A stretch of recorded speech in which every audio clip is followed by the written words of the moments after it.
Welcome, everybody, to Money 911, where we talk about health, wealth, and peace of mind. And you've already heard the fabulous intro for Carol. And I'm really excited to just get right into You Will Own Nothing, right? Does that make you think a little bit, Carol? I'm extremely honored and privileged to have you here today.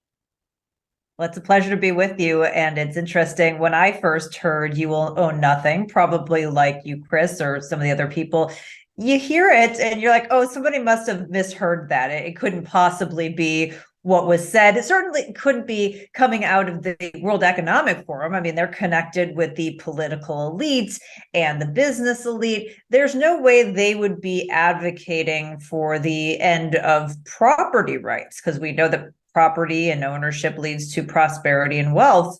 So of course, then I dug into the research and went, okay, yeah, I mean, their version is actually you'll own nothing with an apostrophe, but yes, it's you'll own nothing and you'll be happy. And I think for anybody who's a student of history, people who didn't have access to property and the property rights to protect them have not only been not free, but also not happy. Definitely not happy for sure. Why do you say we are in World War F? Well, I think when people think about, the next World War, they're thinking about potentially World War III, who are all the players. And I cheekily say that we're actually heading into World War F, which is a global war where you are effed. And I say that, with somewhat of a humorous tone, but it's actually not funny at all. Oh, We are really on this precipice of a new financial world order, something that also is not a conspiracy theory. If you go back through history, every financial empire has its cycle. We're about 80 years in. The British's was about 100 years. It was the Dutch before then. There is this kind of predictable cycle. And even President Biden is talking to the Business Roundtable last year about the New World Order. So this is something that's happening. And when I started digging into all of this and connecting the dots, when you normally think about war, it's about one region or one country looking to conquer another country and their people and potentially their wealth.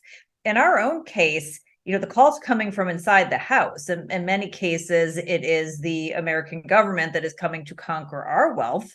And unfortunately, there are a slew of bad actors, allies, other elite who see this happening. They are jockeying to put themselves in position to make sure they come out on top and they can allocate the resources and make sure that they and their friends own everything.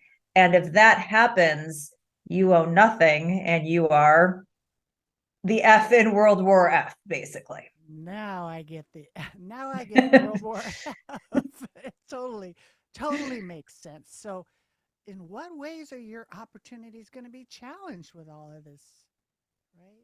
So if you think about the ways that they're coming at us, whether it's through social credit, whether it's through ESG, whether it's through central bank digital currencies, whether it's big tech and kind of how these things all link together, they're coming, for your social standing in many ways. We saw this with COVID and with people with wrong think and whatnot. If you're not in the current thing, they want to make you an outcast. They want to limit your social standing, which limits your financial opportunities. In some cases, that also translates as coming for your job or your possible vocation. We had lots of people who have been laid off, again, because of COVID or because of cancel culture or whatnot. And the third way is a much more direct way. It's the actual coming for your assets. It is much more genteel to legally plunder from your own citizens than it is apparently to go to war with somebody else. And again, all of these things, which would have sounded completely insane 10 years ago, right? Even to me, like if you would have told me this 10 years ago, said, well, I don't know, it seems like a stretch. given what we've lived through over the last 3 years and the broader set of things that are going on with the end of cycle sort of backdrop, this is a very realistic scenario. It's something that has happened where there is the setup for even more of it to happen. And everything that I talk about is sourced from the people who are saying it and major mainstream media. I mean, these are people who are saying the quiet part aloud. This is no longer conspiracy. Conspiracy happens to be reality today. 3 years ago, a financial new world, it sounded like a conspiracy. Insane. It's not. Yeah. I mean, everybody knows it now. It's not like woo woo, right? As I said, just go to the White House's website, look up remarks from President Biden, March 21st, 2022, to the Business Roundtable. He literally says there is going to be a new world order. He talks about the economic ones that happen every 3 or 4 generations. And then, of course, he says, well, we have to lead it. Now, we don't know who we is. I'm sure him and his cronies would like to lead it. I'm pretty sure I'm not included in that. Maybe you are, Kris. I don't know. I didn't hear anything. No. But these are things that are being said. Like, do you think President Biden is a conspiracy theorist if you're on the other side of this? No, he's just telling you what everybody else is talking about. So again, you can find this on the White House's website. Exactly. So, okay. So what does this new financial world order mean for Americans? Right? It's not a great thing. I mean, we've all been very blessed to live through a period of abundance and prosperity. And as I put myself in the shoes of somebody who might have been British during their financial cycle, or someone who may have been Dutch during their financial cycle as the holder of the world's reserve currency, it was probably difficult for them to imagine that things would be different. And I think it's very challenging for people in the US, even though we have seen some things go sideways, we still are at that point of privilege on a relative basis to the rest of the world. And so it's hard to imagine a scenario where we're not the main global reserve currency, where there's a mix going on, where your dollar buys even less than it does today, where you may not have access to medicines or critical components of things that you need.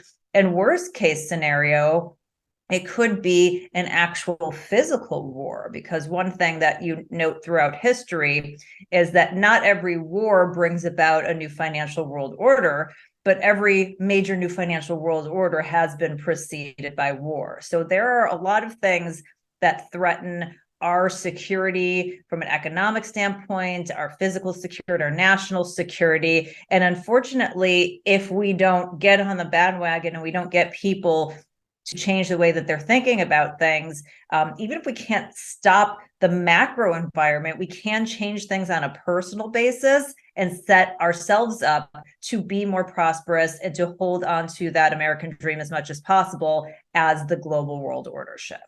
That's it right now. And it's up to us. And, it was a rumor the last few years. It's sort of like you hear these different things like social credit. What in the heck does that mean to the new financial world order? It's kind of scary, right? Yeah, it's if you look at just some of the big names in pop culture, Joe Rogan or Dave Chappelle in comedy, or even Ellen DeGeneres, who lost her show, there is this focus, as I talked about the different levels of opportunity of coming after your access to it. And it started out as cancel culture, but that easily morphs into a formal system. If you are in China, you are living under a formal social credit system. It's called SCS or SOCS.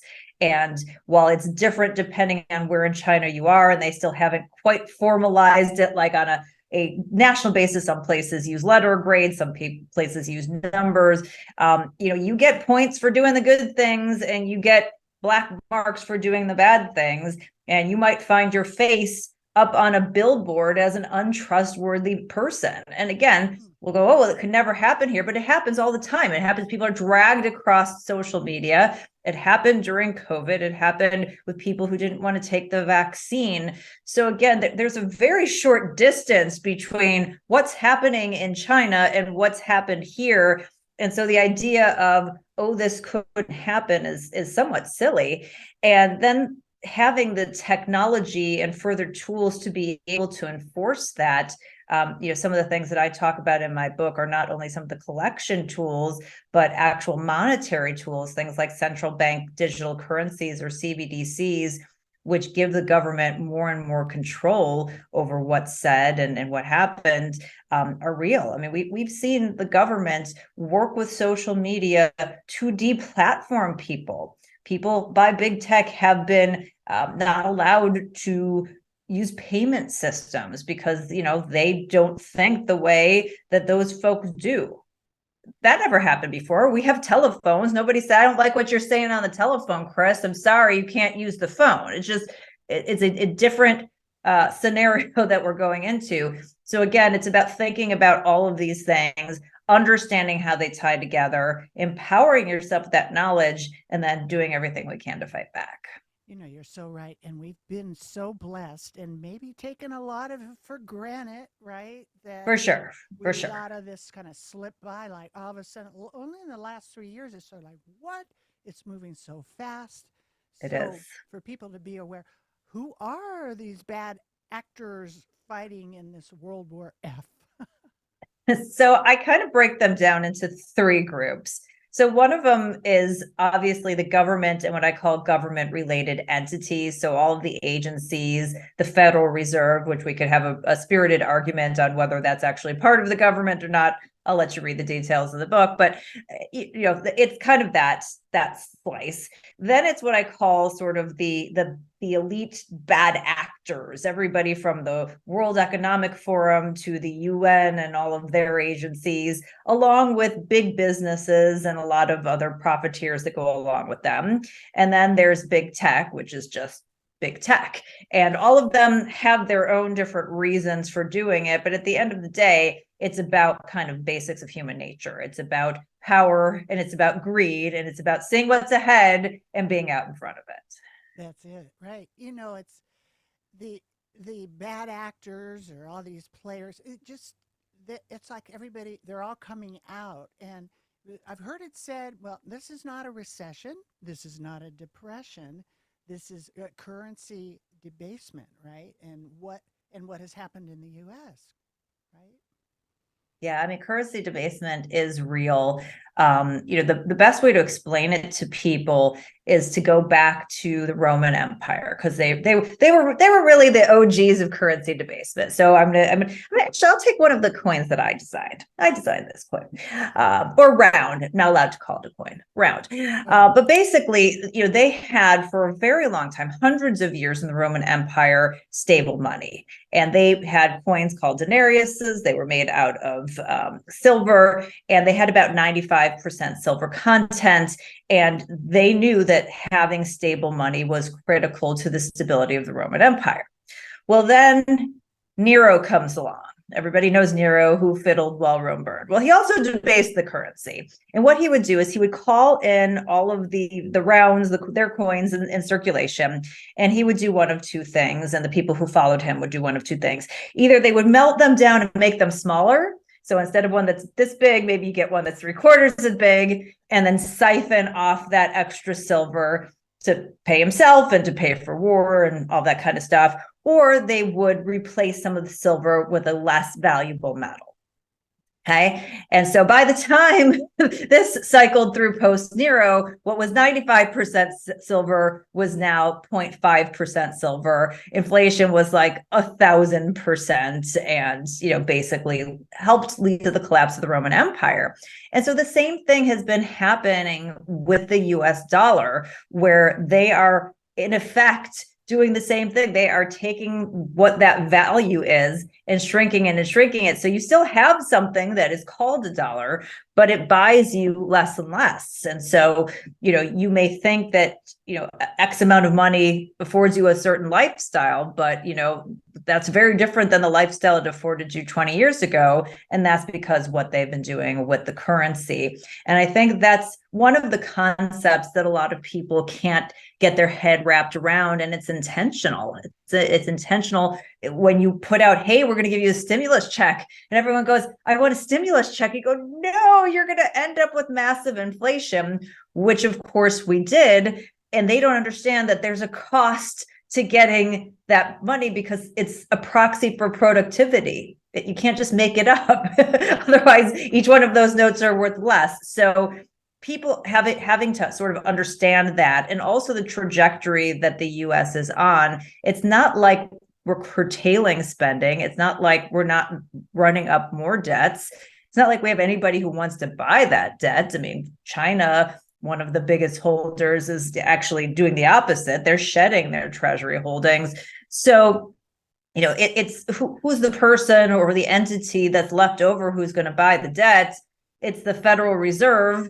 And that means money from nowhere. They make fake currency, they debase it, and we end up in this cycle of long-term inflation, and God forbid, but very potentially hyperinflation. And I think that's one of the things that people really need to be keeping an eye on. Absolutely.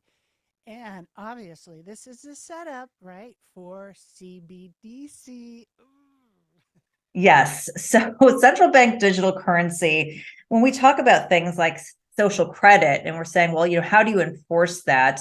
Well, what if the Federal Reserve and the government could control your currency? Not in the way that they do now, but literally every dollar you have, every coin you have has the equivalent of a microchip, but on a digital scale. So imagine they could, every time you go to pay for something, they know and they decide based on social credit whether or not you can pay. Hey, we don't want you to eat as much beef. Carol, you've eaten too many burgers this month. I'm sorry, for the good of the planet as well as your waistline, we're just going to cut that off.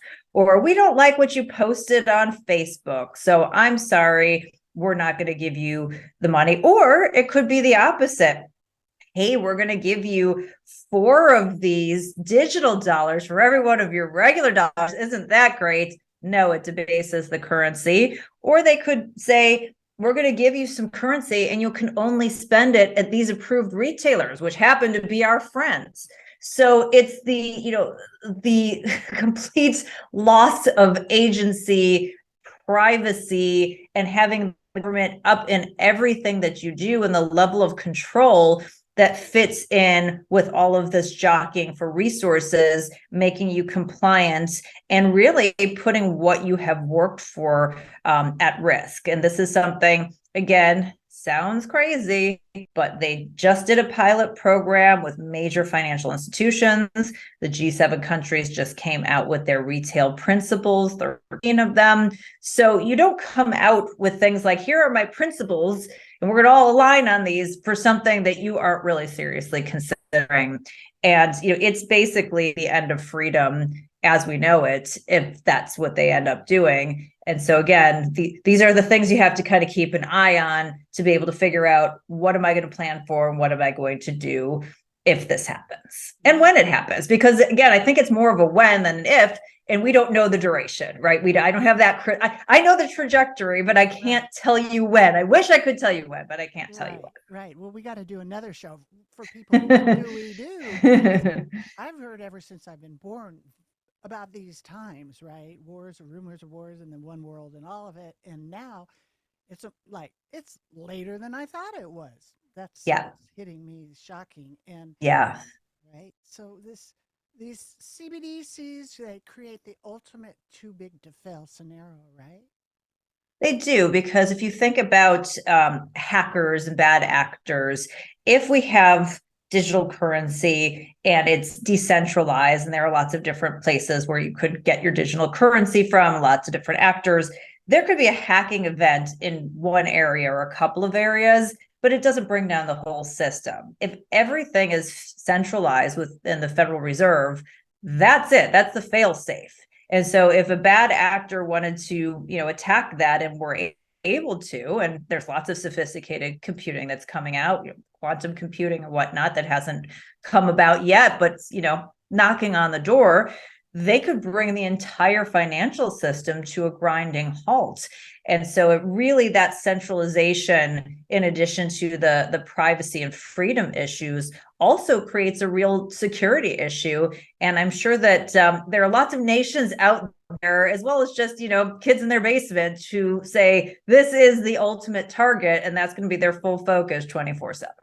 Right, right. Absolutely. I think that's it. And I wanted to ask you, how is big tech upending property rights? It's just like everything is going bye bye here, right?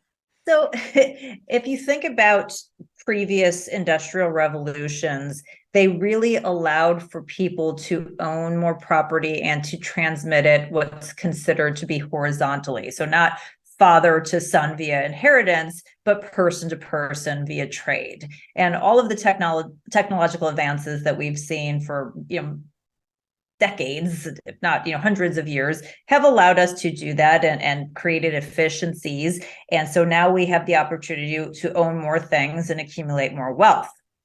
Well, what's happened in this digital age is that big tech now sees everything as a service or a subscription, including, by the way, your life. They want to take your life and they want to rent it back to you.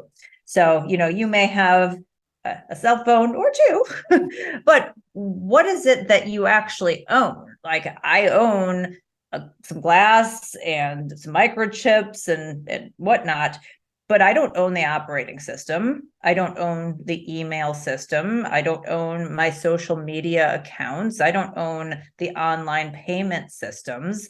And so really everything that they're collecting a fee from in some way or another, or getting advertising revenue, they've trained us for non-ownership. If you have kids or grandkids who play video games, they may go into a virtual world and buy their avatar sneakers and a car. They don't actually own these things. They can't take them even to another digital world. It's specific to the game. So what are we actually owning, and how do we participate in that wealth creation? And big tech has really done a phenomenal job in this digital age of making sure that they are getting very wealthy, but taking more and more property rights away from us. And by the way, also becoming sort of a de facto government in terms of the things that the government typically would protect, speech and censorship and property rights and the like. Some of these tech companies are bigger than many of our neighboring countries in terms of number of users or their market value versus countries' GDPs. But at the same time, they are not operating with a constitution. They're operating with a terms of service agreement, of which you have no choice other to subscribe to, or in many cases, you don't have choices to opt out. I go back to the phone. There are two operating systems that cover 99% of the users on the planet: Android, which is owned by Alphabet/Google, and iOS, which is owned by Apple. So what's my choice? Where's my capitalism? How do I opt out of this? Right. And for those people who are diehard, kind of center of the spectrum, kind of libertarianish folks like myself, that we don't really like government intervention. We like private companies to be able to do what they want to do. That's great if there's competition, but if there's no competition, there's no capitalism either. What a great explanation. Wow, that was fabulous. And I didn't, what's this de facto government? I didn't vote for you guys. I mean, it's that right. It is No. imposed upon you. Right. And there's no court system, right? There's no way Right. to if you do something wrong, or they say you did something wrong, you can't adjudicate it, you can't make amends, you can't get back in. Like, you get kicked off of a platform, it may be for the rest of your life. You're 24 years old. Yeah. The next 60 to 80 years, you just can't use the internet. Like, it's Yeah. it's insanity. It's It is insanity. insanity. You don't even know why. What did I do? Right. Exactly. And, you know, and I'm hearing it on different levels. I know they did the test in this in all the different the CBDC, and now some are saying they're getting rid of it. Some of the ESG. What is ESG? Tell us about it. I mean, I'd love to tell you what ESG is, but since they keep changing the definition of it, it's technically environmental, social, and corporate governance, which I equate basically to business social credit. It is a bunch of elite political folks and the like who want their whims to be catered to, and they are basically bullying corporations into doing it. Otherwise, they're withholding investment dollars. And so it's one of those things that sounds really good in principle, right? Oh yes, I want to make sure I'm a good environmental steward. Yeah, okay, fine. Diversity and inclusion is a good thing. Absolutely, having some diversity helps your business. You want to have good corporate governance. Of course, you don't want to do business with horrible companies. But by forcing it, there's sort of two issues that have come out. One is just the straight up scam that everybody's slapping an ESG label on it. It's called greenwashing and saying I'm ESG, and they're trying to collect extra fees or consulting or whatever just for being a part of it. So that's costly to you because you're paying for something that doesn't really exist. The scarier part is how they're redirecting resources. And in our current scenario, something like fossil fuels, which is obviously very important to not only our country, but to the state of the world right now. And we are, as a globe, very underinvested in terms of, I think Saudi Arabia said something like $12.1 trillion over the next few decades. That they're directing resources and saying, well, we're not going to give you investment capital if you're investing in fossil fuels or if you're supporting these companies. And it's directing resources away from things we need. And it's also hurting your return on investment because the Department of Labor came out with a rule. If you've got a retirement plan that's managed, instead of the person in charge being a fiduciary and saying, we're going to evaluate these investments based on what is best for you as a shareholder and based on the investment returns you can get, they've now said, oh, well, you can consider ESG. So now they're subverting your opportunity to create wealth. Does it sound familiar? You will own nothing. Right. To push their political agenda. And again, this is not conspiratorial. Every public company right now has ESG plastered somewhere on their website. And I've talked to CEOs of publicly traded companies and other C-suite people. They have no idea what it means. They don't know where it came from. Many of them haven't heard of the World Economic Forum, let alone Klaus Schwab. So they're just being the useful idiots and entrenching this into society without understanding what it is that they're doing. And that's what makes it so dangerous. And the barriers that it's going to create for people, wealth, right? And take a deep breath. Am I like, is this like super depressing? Do we need to have like a cry right now? Because this is a lot to take in. It is. Yeah. And it's looking at, decades of my life, how fast it's changed. It almost makes me glad that my parents aren't here because they'd have a heart attack on this. I say this all the time. My poor father, who was the American dream. My father was an electrician. He saved, he scrimped. I was the first person in my family to go to college. He saw this like great progression and loved America. And, that's why I fight so hard to preserve the American dream for everyone else, because it's shifting so rapidly and we're losing control on what everybody on the planet comes here in search of. And we cannot let that die. No, God did bless America, you guys. He did. Amen. Really true. And I think, it's just, here we go again, one of these hard notes, and no one really had seen it talked about a lot, what happened in Sri Lanka with the ESG as their little test sample nightmare, right? Yeah, so Sri Lanka was going to be the model ESG country, and they would have been doing incredible. They had this decade where they had almost doubled their GDP and their GDP per capita, and their middle class was growing and it was thriving. And then all of a sudden, the ESG folks got their tentacles in there, and you start seeing the prime ministers and people who are connected putting out speeches about how we're going to be this model ESG country and how we're going to have climate justice and all these kinds of things.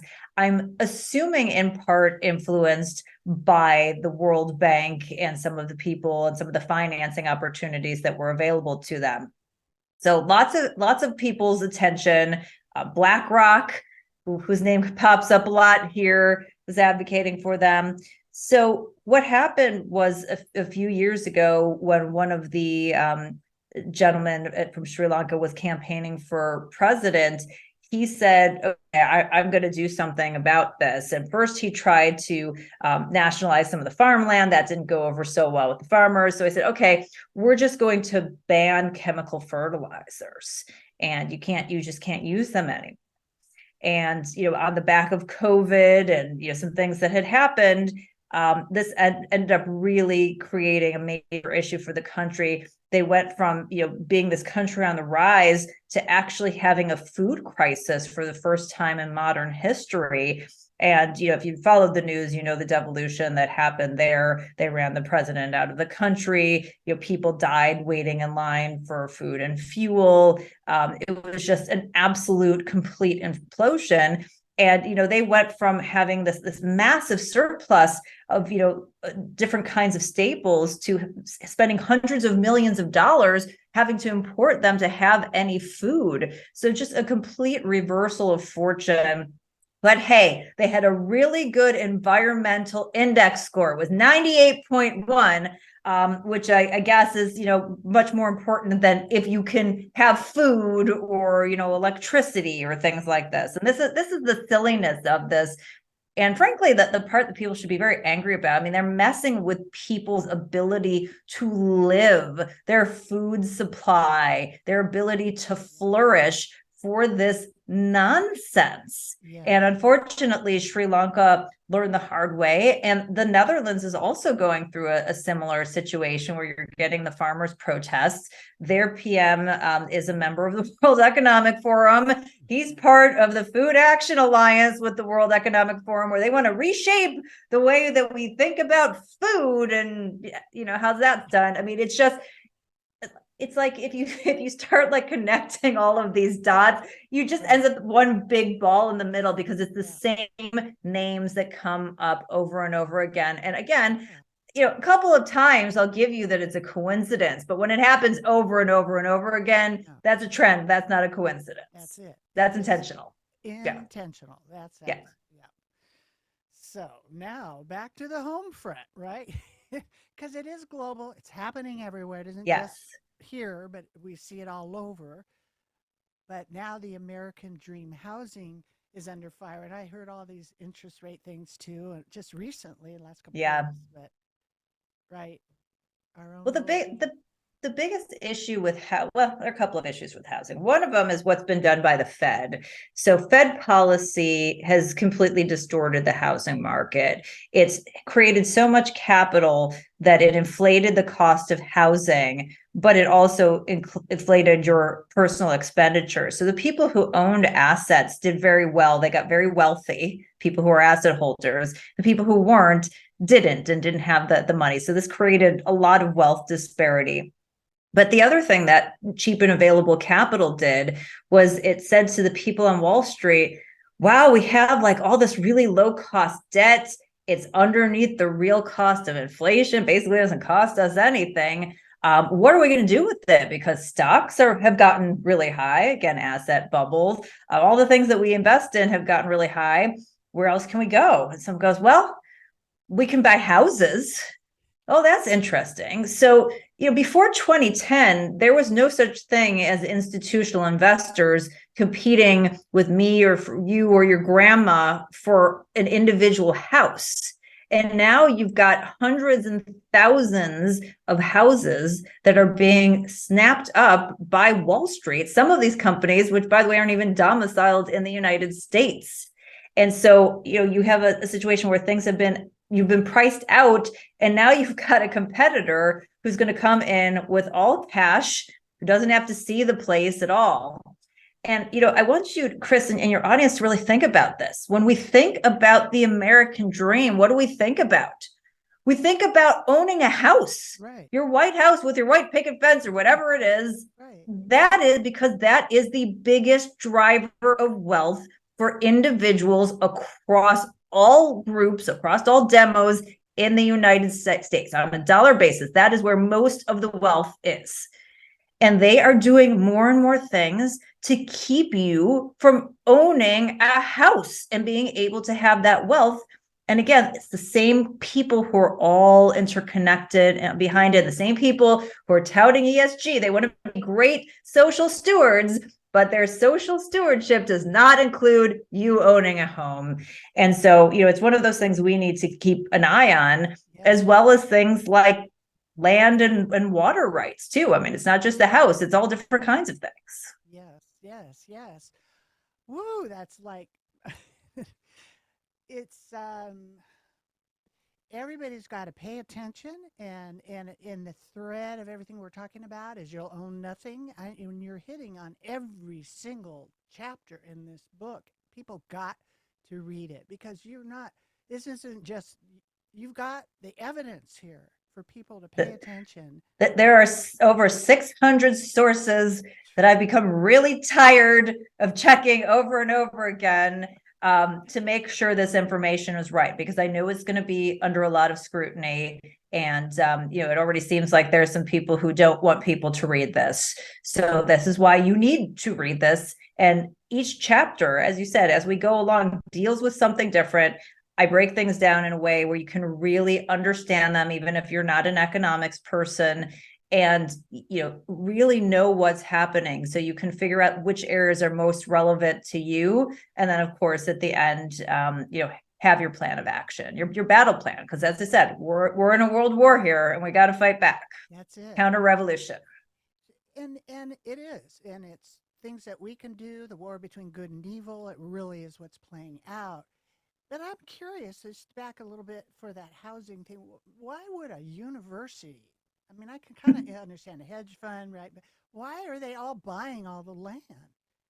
I mean, I still don't. Well, so I joke around. I call Harvard a hedge fund masquerading as a university, because they've got a $40 billion endowment. Lots of hedge funds would like to have that assets under management. And they're seeing the opportunities, whether it's Harvard, who bought up all different kinds of vineyards in California for the water rights underneath them, individual investors who are going up and buying farmland and timberland, and other investors who are looking at ways to financialize water, to create a trading market like we have for other commodities that will divert resources from the people who grow your food to somebody who's wealthy and has a pool in their backyard in, Beverly Hills or whatnot. This is happening, and they're all seeing this again as a way to make money, as a way to control the resources.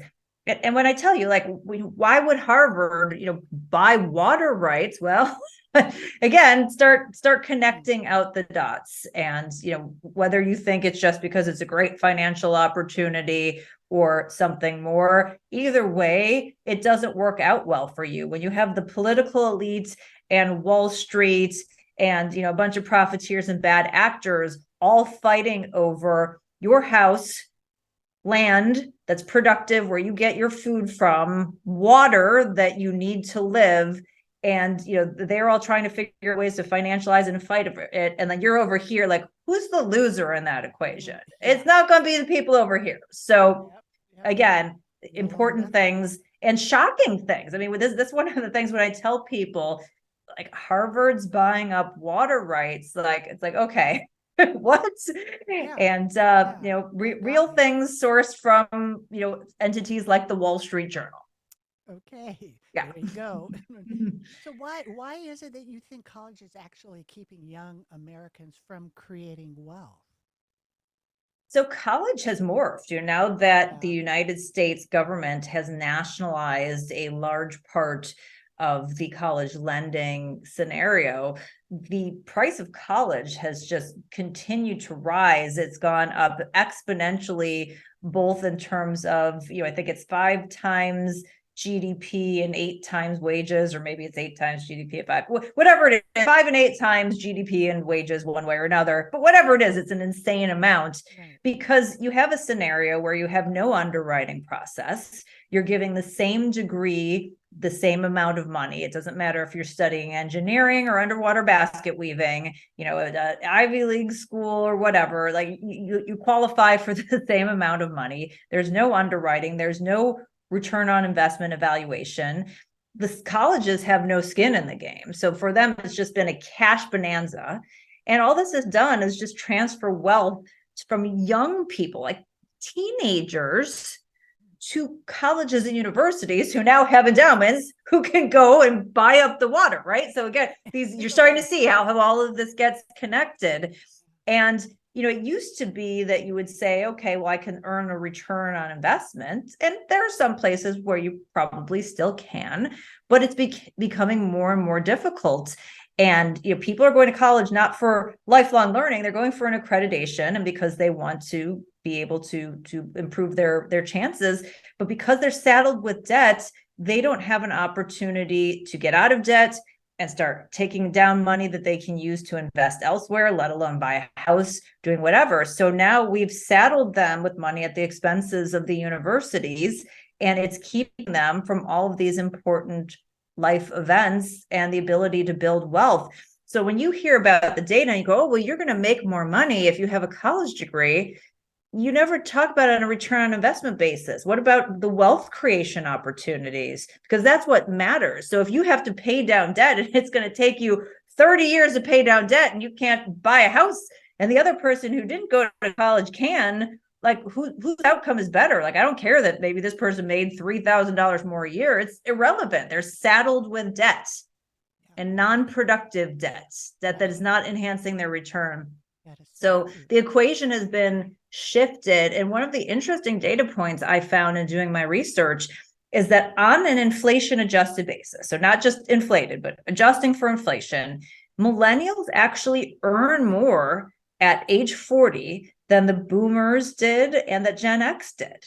But it's because of the inflation of assets and because of the debts they have that they aren't able to accumulate wealth. So the wealth that they've accumulated, including real estate, is a small fraction of what those other generations were able to do beforehand. And so these young kids, they know something is wrong, but they can't identify that these are the causes of it. And we got to make them whip smarter so that they're making better decisions and that they're helping to enact the change, because otherwise it's just money that's going to continue to be siphoned away from them.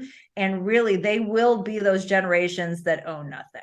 Yes. Yeah. Oh, that's such good points. That's brilliant. Are you so excited to read the book, Kris? I know. I got an audio version so I can, listen while I'm doing. You got to get the hard copy. We're talking about owning something. That's the whole thing. Own the hard copy. It's going to be the only book that does better in hard copy than in digital, because I want to train people to actually own tangible things. Because when you put that on the electronic version, they can take that away from you, and you need that book. You're right. I got my email saying it's almost ready, that it should be coming soon. No, I'm on it. I want an autographed copy, of course. But no, absolutely everybody that listens to this show, we might as well have a permanent link for this book, because this is foundational. I'm kind of on the end of the conversation where I show people how to protect their assets and real basic things, but your strategies and the way that you talk it and put it together intellectually with facts, not just woo-woo stuff, is just really a blessing for people.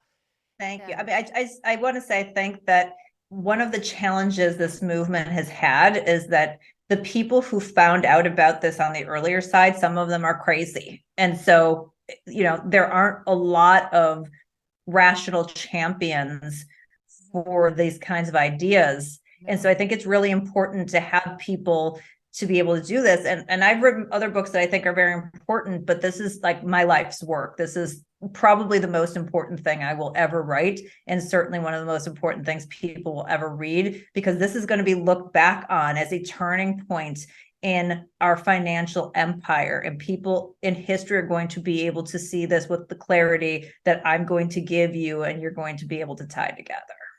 Absolutely. And I'm a champion. I'm here and I'm going to broadcast this out. I think I'd like to run this through, all the channels that we can so people can hear because it's moving so fast. Um, just a few more notes and then we'll wrap up here, but the wealth that's going to pass down through inheritance. So I've created over 6,000 living trusts. I'm an LDA in California, Love it. right? And show people how to do really simple. And so, are you worried about this? What's going to be happening with what's being passed down to in our we're living our legacy, but then our Yeah. legacy that we leave behind? I am. So it's staggering the amount of wealth that's going to be passed down. I was blown away by these numbers. 84.4 trillion is going to be inherited over the next 20 some odd years. Goodness. And it's, that this was as of 2021. So some of that's probably started, but like 27% of all wealth in this country is owned by people who are 70 years of age and over.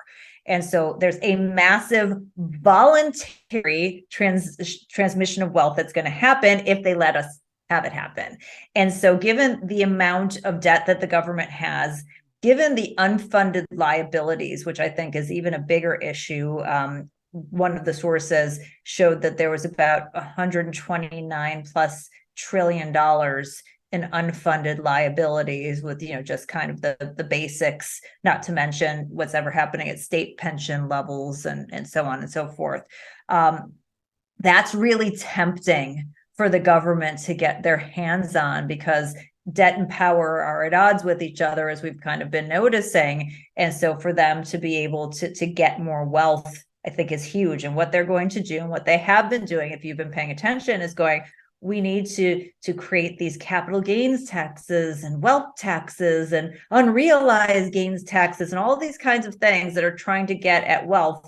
An easy one for them might be the inheritance tax. And they're going to sell this as, oh, we're just going to do it for the wealthy. And this is just going to be for the big guys. But if you look at the big guys, they don't have enough wealth. It's the bulk of the wealth that they're after. And so that means you.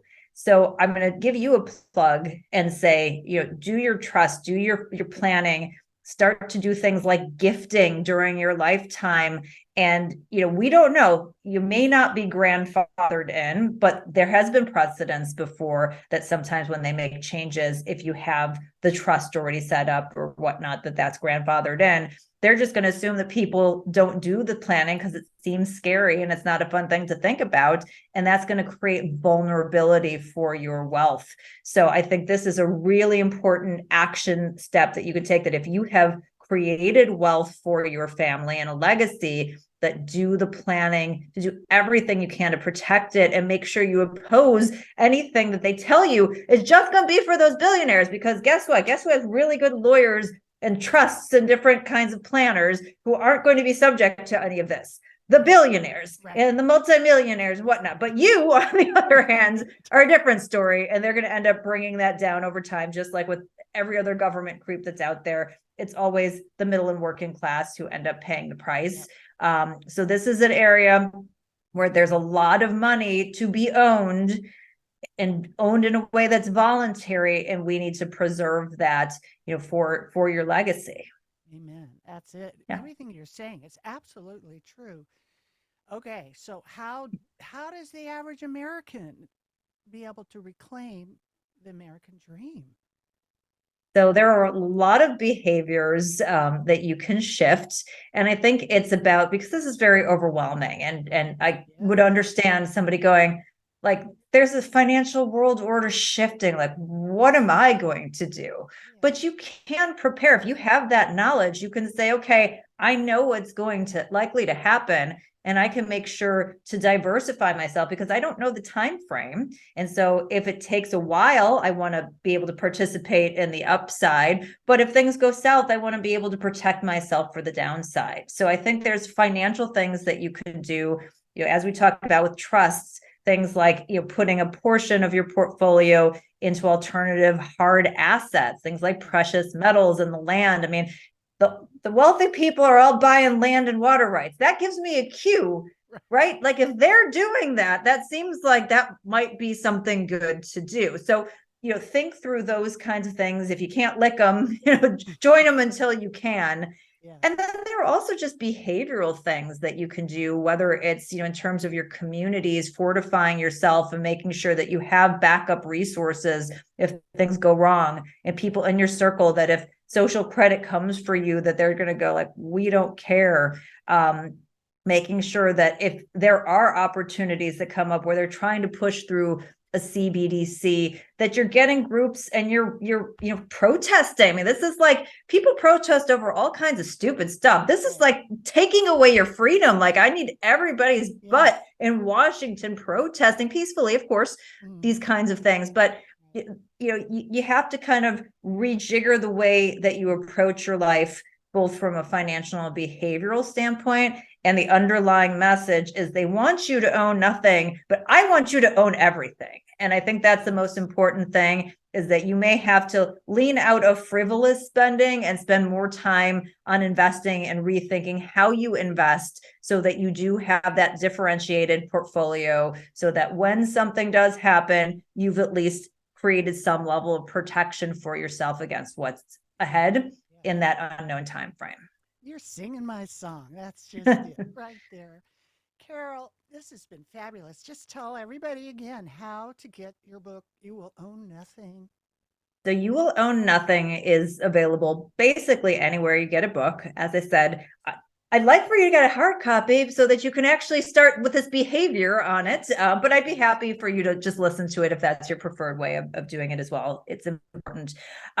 It's available at Amazon, which is great for rankings. It's available at Bookshop, which supports small businesses. It's available from whoever your local retailer is. So like anywhere that you can get a book. It is coming out this summer, but the pre-orders are going hot right now. You want to be able to have that in your hands the day of release and learn this as quickly as possible. So please support with a pre-order and tell everyone you know, because there's a lot of information in here that 95+% of the population has no idea about. And so the more people that we empower, because again, they know what's wrong. They just can't identify why. And if we can get more people to connect those dots, we're going to have more power individually, but together, to be able to make a shift and a change and to hang on to that American dream. This book is everybody's got to have it. I'm figuring out how, I can put it in the show or have it as a gift or something, because it really says, it's the foundation of what I talk about all the time, but with the wisdom and the proof of what's happening. And Carol Roth, you have other books too, but everybody should go to your site, carolroth.com, right? And we will, if you allow it, we'll do this again. We'll drill down more and just get this out however we can. And again, I want to really thank you for being here. Well, I appreciate your time. I appreciate everybody who's listening. And, we can't do this as individuals. It can't just be me saying this. It can't just be Glenn Beck saying this. It can't just be like, we need everybody. So now you've got this information and you're spreading it and you're listening to it. And we all need to be conduits to carry this information out there. I'm happy to have done the work and the heavy lifting, the research to make it easy for you, but take act. We cannot. We've had too many generations of people who've sat by and not taken action that have got us to this point. And it's moving fast, guys. So we got to do something. Yes. And when you get your book, you read the book and then you share it and you keep passing it on. So this is a pass along book. You read it, you get the goodies, and then keep passing it and buy. I want to buy a stack of them and have them available, because it will shift you into action. Yeah. Right. Carol Roth, thank you so much. Thank you. There's so much to learn about healthy money. I hope today's discussion brings you one step closer to securing and protecting your future. So you can get started on the right foot, go to meetwithkrismiller.com and schedule your free financial fitness strategy session. Thank you for listening. And please subscribe to Money 911 so you don't miss our next episode, which includes health, wealth, and peace of mind.